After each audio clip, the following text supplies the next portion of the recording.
انسانی تاریخ اس بات کی شاہد ہے کہ انسان ہر دور میں دوسرے انسان کو قتل کرتا رہا ہے، اور یہ ان گنت سالوں کی تاریخ خون خرابے اور قتل و غارت گری ہی سے تعبیر ہے۔ اور اس مقصد کے لیے انسان نے ہر دور میں ہتھیار ایجاد کیے، وہ انسانیت کا آغاز ہو یا جدید زمانہ۔ ہر دور میں انسان نے دوسرے انسان کو مارنے، ان کی زمینوں پر قبضہ کرنے اور ان کے مال کو لوٹنے کے لیے خطرناک سے خطرناک ہتھیار استعمال کیے۔ یا اگر تصویر کا دوسرا رخ دیکھا جائے تو وہی انسان نے اپنے بچاؤ یا دفاع کے لیے ایسے ہتھیار ایجاد کیے جن کی مثال اس سے پہلے نہ کبھی دیکھی گئی اور نہ کبھی سنی گئی۔ انسان نے پتھر کے دور میں پتھروں کو ہی تیز دھار دے کر اس سے ہتھیار بنانا شروع کر دیے تھے۔ پھر انسان ارتقاء کی منزلیں طے کرتا ہوا دھات یا میٹل ایرا میں پہنچ گیا۔ یہاں اس نے پتھروں کی جگہ لوہے یا تانبے کا استعمال کرنا شروع کر دیا۔ پھر تھوڑی اور ترقی کی تو اسی لوہے کو پگھلا کر اس سے بندوقیں اور توپیں بنانا شروع کر دی۔ پھر پچھلی صدی عیسوی میں انسان نے ایسا ہتھیار بنا ڈالا کہ اگر ایک چھوٹا سا بم کسی بڑے شہر پر گرا دیا جائے تو وہ دیکھتے دیکھتے پورا شہر نیست و نابود ہو سکتا ہے۔ اس وقت انسان نے یہ سمجھا کہ یہ ایٹامک بم بھی دنیا کے خاتمے کا سبب بنے گا، لیکن اس وقت کے انسان کو یہ نہیں پتا تھا کہ یہ تو ابھی آغاز ہے۔ جدید دور کے آغاز میں ہی اس نے اس قدر تباہ کن ہتھیار بنا لیا تھا۔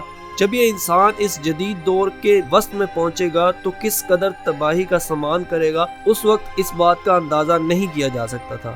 اس کا اندازہ تب ہوا جب دنیا نے ہائیڈروجن بم، جو ایٹامک بم سے زیادہ تباہی مچا سکتا تھا، اس کا پہلا تجربہ کیا۔ لیکن یہاں بات ختم نہیں ہوئی۔ جنگوں کے طریقے بدلے تو اس کے ساتھ ہتھیار بھی بدلے۔ انسان نے روایتی ہتھیاروں کے ساتھ ساتھ کیمیکل اور بایولوجیکل ویپنز بھی تیار کرنا شروع کر دیے، اور یہی ایٹامک بم اور ہائیڈروجن بم سے زیادہ خطرناک ہتھیار تیار کر لیا گیا، جو نہ تو نظر آتا تھا اور نہ زیادہ مقدار میں استعمال کرنا پڑتا تھا، لیکن اس کی ذرا سی مقدار ایک بڑے علاقے کو موت کے منہ میں لے جانے کے لیے کافی تھی۔ یہ ایک کیمیکل ویپن ہے جن کو نرو ایجنٹس کا نام دیا گیا ہے۔ نرو ایجنٹس میں بہت سی مہلک گیسز کی فیملی موجود ہے جو انسان کے نروس سسٹم پر حملہ کرتی ہے، اور کچھ ہی سیکنڈ میں انسان فالج زدہ ہو کر موت کے منہ میں چلا جاتا ہے۔ نرو ایجنٹس کلرلیس اڈورلیس لیکوڈز ہوتے ہیں جو بہت جلدی ایویپوریٹ ہو کر گیسز کی شکل اختیار کر لیتے ہیں۔ نرو ایجنٹس دوسری جنگ عظیم سے کچھ عرصہ پہلے جرمنی میں دریافت ہوئے تھے۔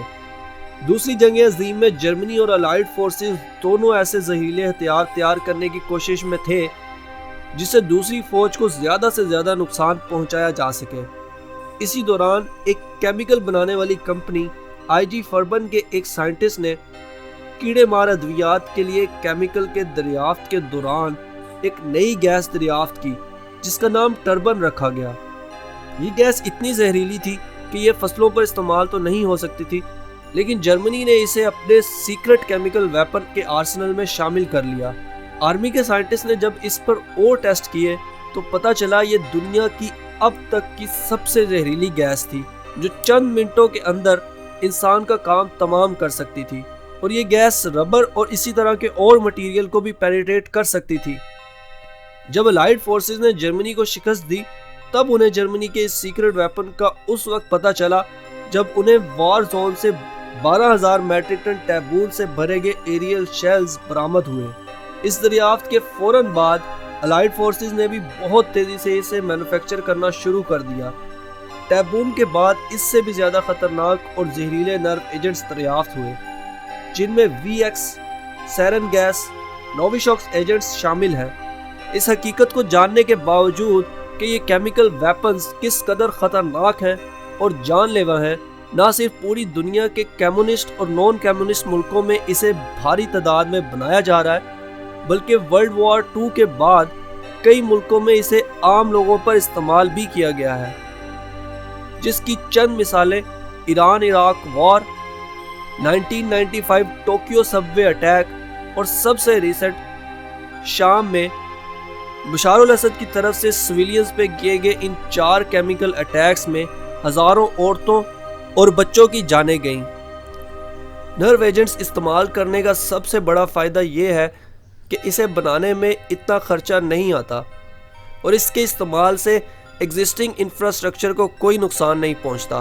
اس کے استعمال کے کچھ دنوں کے بعد قابض فوجیں اس علاقے میں بڑی آسانی سے جا سکتی ہیں، جبکہ ایک ایٹامک بم کے استعمال کے بعد اس شہر میں انفراسٹرکچر کا کوئی نام و نشان نہیں رہتا اور اس علاقے سے کئی دہائیوں تک اس ایٹم بم کے اثرات نہیں جاتے۔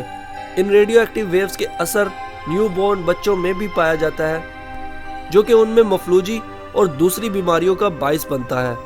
دشمن ملک کے پاس بھی اسی طرح کے کیمیکل ویپنز ہونے کی وجہ سے دونوں ملک ایک دوسرے پر اس کا استعمال کرنے سے گریز کرتے ہیں، لیکن ایک جنونی شخص جو کہ جیت کے لیے کسی بھی حد تک جا سکتا ہے، وہ لاکھوں کروڑوں انسانوں کی قربانی دینے اور ایسے زہریلے اور خطرناک ہتھیار کو استعمال کرنے سے گریز نہیں کرے گا، جس کی مثال ہمیں شام کی خانہ جنگی میں دیکھنے کو ملتی ہے۔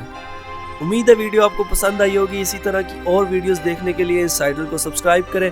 ملتے ہیں آپ سے اگلی ویڈیو میں۔ اللہ حافظ۔